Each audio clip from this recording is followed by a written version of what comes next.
बांग्लादेश के कई एनालिस्ट आजकल इस इशू पे बात कर रहे हैं कि म्यांमार आगे चलकर स्प्लिट हो सकता है। तो बहुत सारे लोगों ने मुझसे सवाल किया हुआ है कि क्या ये मुमकिन है या नहीं है। देखें, मेरे ख्याल से सबसे पहले कई महीनों से मैं ये बात कर रहा हूँ कि अस्सलाम वालेकुम जी, welcome back to my channel. Hope आप सब बिल्कुल ठीक ठाक होंगे। मेरा नाम स्मैन है, आप देखिए स्मैन रिएक्शंस। तो जी आज हम बात करने वाले हैं बांग्लादेश और म्यांमार के बॉर्डर कॉन्फ्लिक्ट को लेके।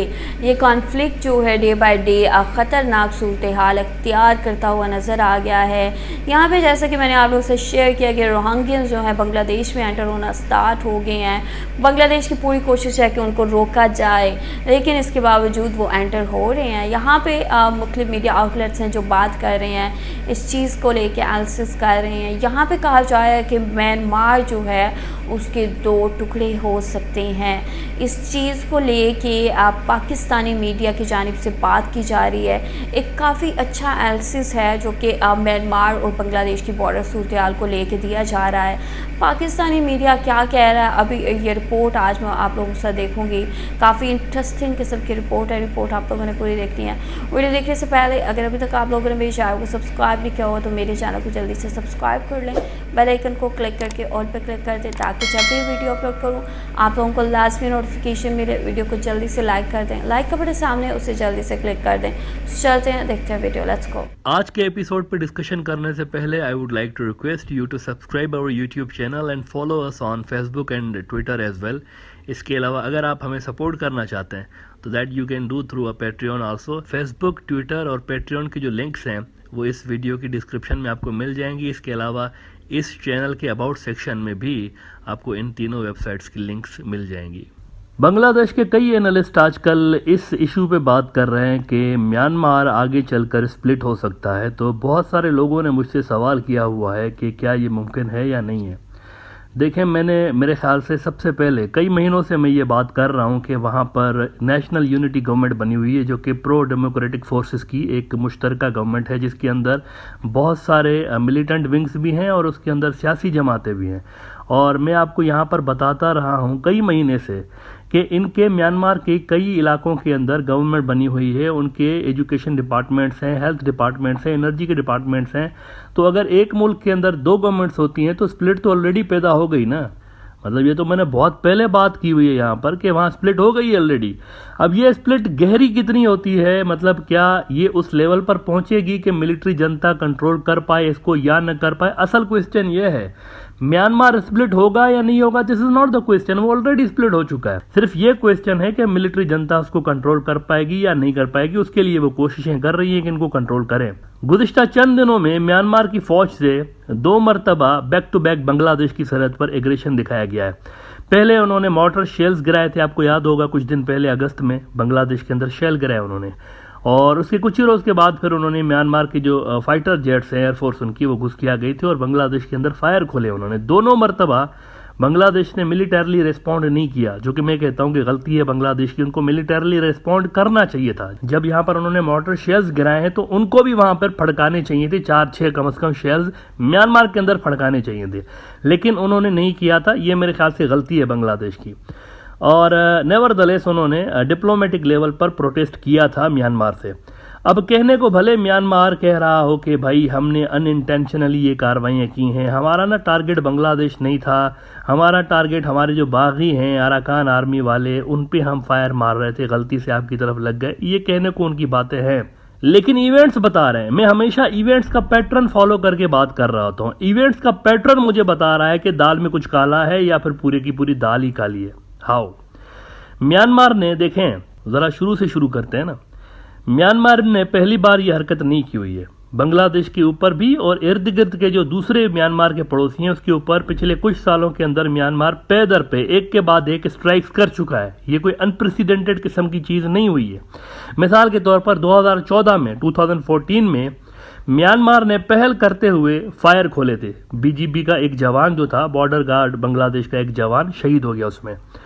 उस टाइम का आप जरा ये अल जजीरा देख लें, इन्होंने रिपोर्ट किया था कि tension along Bangladesh Myanmar border, Dhaka reportedly asks Naypyitaw to withdrawal its forces from border after Bangladeshi guard killed in firing. फिर अगले ही साल 2015 में म्यांमार ने चीन के अंदर एयर स्ट्राइक कर दी थी, जिसमें 4 चीनी फार्मर्स मारे गए थे। चीन के अंदर म्यांमार ने स्ट्राइक की। इस पे चाइना ने इनको सख्त वार्निंग दी थी कि अगर आप बाज नहीं आए तो बहुत मार खाएंगे। लिटरली चाइना ने इस पे जो है ना, वो चाइना बहुत गुस्सा हो गया था इनके ऊपर और मिलिट्री कार्रवाई की भी धमकी दे दी थी उनको। साउथ चाइना मॉर्निंग पोस्ट आपका दिखाता हूं उस टाइम का, उन्होंने लिखा था कि China and military warning to Myanmar after bomb kills 4 farmers. और शायद चाइना इनकी फेंटी भी लगा देता, लेकिन इन्होंने फिर माफ़ी मांगकर जान छुड़ाई थी उस वक्त। और उन्होंने कहा कि हम बम जो है असल में मार कहीं और रहे थे, गलती से मिस्टेक हो गया और आपकी तरफ गिर गया और आपके बंदे जो है वो ऑफ हो गए, लेकिन हम आपको नहीं मारना चाह रहे थे। इन्होंने माफ़ी मांगी ऑफिशियली चाइना से और जल्दी मांग ली थी माफ़ी। फिर 2021 में लास्ट ईयर म्यांमार ने थाईलैंड वालों के अंदर शेल मारे, थाईलैंड के अंदर गिरे ऐसे ही ख्वामखा, बस उन्होंने शेल मारे वहाँ पर। और उसके 7 महीने के बाद उन्होंने क्या किया कि थाईलैंड की एयर स्पेस के अंदर जो है वो घुस गए, वायोलेट कर दिया उनकी एयर स्पेस को। इनके जो जहाज एयरफोर्स के वहाँ पे घुस गए थे। अब इन वायोलेशंस में ये जो चाइना के अंदर और थाईलैंड के अंदर इन्होंने वायोलेशंस की है ना, एयर स्पेस की वायोलेशन और उधर शेल मारे इनमें, और बांग्लादेश के अंदर जो म्यांमार की फ़ौज ने इंटरनेशनल लॉज को वायोलेट किया है, इनमें क्या फ़र्क है? ये जो इवेंट है ना, इसमें डिफरेंस है असल में। वो जो मैंने शुरू में बात की कि दाल में कुछ काला है, कुछ गड़बड़ है यहाँ पे, और वो गड़बड़ ये है कि इन्होंने चीन से भी माफ़ी मांग ली इस हरकत पे, और थाईलैंड से भी इन्होंने माफ़ी मांग ली कि हमने गलती से किया है, गलती हो गई, लेकिन बांग्लादेश से माफ़ी नहीं मांगी। इसका मतलब है कि वो ये बता रहे हैं कि हमें कोई अफसोस नहीं हुआ इन सारे वाक़यात पे। Whatever happened there inside Bangladesh, हमें कोई अफसोस नहीं है।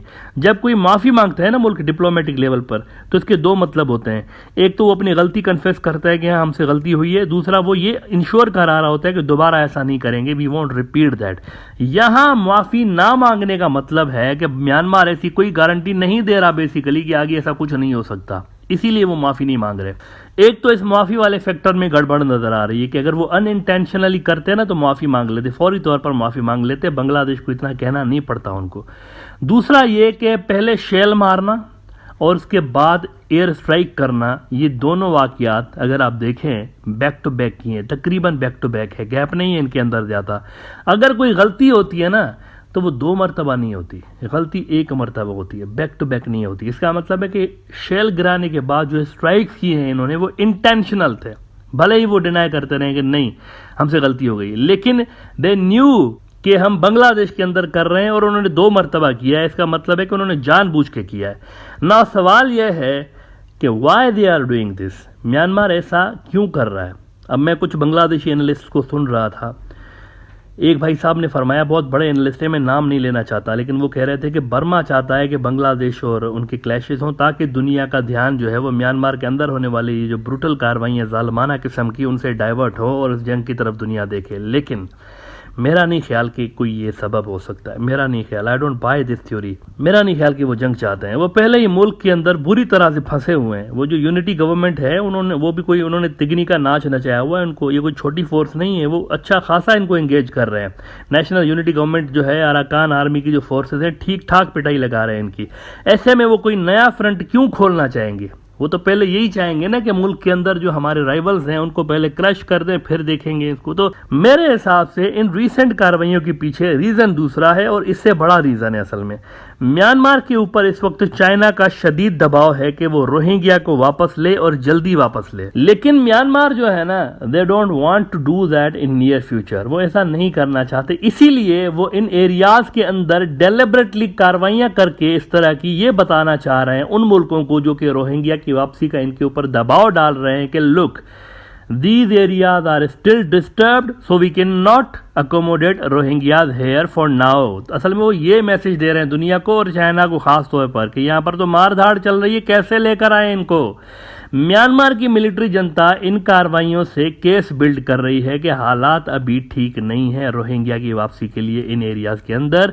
प्लस ये भी मुमकिन है, ये मेरा पर्सनल ओपिनियन है कि वो जो बाकी रोहिंग्या एनालिसिस देखा, काफ़ी अच्छा मुझे लगा इनका पॉइंट ऑफ व्यू, जो ओपिनियन इन्होंने पेश किया है। यहाँ पे इन्होंने सबसे पहले म्यांमार के स्प्लिट होने की बात की कि ऑलरेडी जो उसकी गवर्नमेंट है वो स्प्लिट हो चुकी है। यहाँ पे म्यांमार जनता है, यहाँ पे अदर कुछ जो लोग हैं जो इस म्यांमार आर्मी के होने को बिल्कुल भी पसंद नहीं कर रहे, तो यहाँ पे डिवीज़न जो है वो ऑलरेडी हो चुकी है, ठीक है। तो यहाँ साथ ही उन्होंने बात कही कि जो म्यांमार जो कार्रवाइयाँ कर रहा है वो बांग्लादेश के साथ वॉर नहीं करना चाहता, बल्कि वो एक केस बिल्ड कर रहा है कि अभी जो हालात हैं वो नॉर्मल नहीं हैं। अरकान आर्मी के साथ फाइट्स करके इस टाइप की सिचुएशन बिल्ड की जा रही है कि रोहिंग्यंस अभी वापस नहीं आ सकते। इसलिए जी आप लोगों ने देखा है, जैसे कि मैंने आप लोगों से रिपोर्ट शेयर किया कि रोहिंग्यंस अब दोबारा बांग्लादेश में एंटर होना स्टार्ट हो गए हैं। तो इनकी जो ओपिनियन है उससे मैं बिल्कुल 110% एग्री करूँगी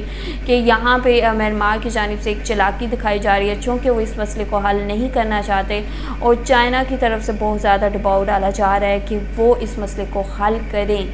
लेकिन अब म्यांमार ने एक नया जो ठीक है अपना टास्क है वो स्टार्ट कर दिया है कि इसके थ्रू हम इस जो ये जो केस है रोहिंग्यंस का, इसको हम मज़ीद डिले कर सकते हैं। तो यहाँ पे ये कार्रवाइयाँ इसी चीज़ को लेके हो रही हैं। और अब आप लोगों ने जैसे देखा कि रोहिंग्यंस जो है बांग्लादेश में दोबारा एंटर होना स्टार्ट हो गए हैं। आप लोग इस चीज़ को कैसे देखते हैं? इनका जो भी एनालिसिस था, आप लोगों का क्या पॉइंट ऑफ व्यू आप लोग बता सकते हैं कमेंट सेक्शन में। वीडियो को आप लोगों ने लाजमी लाइक करना है, लाइक का बटन सामने उसे जल्दी से क्लिक कर दे। वीडियो को लाजमी शेयर करना है अपने फ्रेंड्स और फैमिली के साथ। मेरे चैनल को सब्सक्राइब नहीं किया हुआ तो मेरे चैनल को जल्दी से सब्सक्राइब कर लें, बेल आइकन को क्लिक करके ऑल पे क्लिक कर दें ताकि जब भी वीडियो अपलोड करूँ आप लोगों को लाजमी नोटिफिकेशन मिले। अगर आप लोग मुझे फॉलो करना चाहते हैं तो आप मुझे इंस्टाग्राम और फेसबुक का पेज है, वहाँ पर जाकर मुझे फॉलो कर सकते हैं। और सी यू गाइस, टेक केयर, अल्लाह हाफिज़, बाय बाय।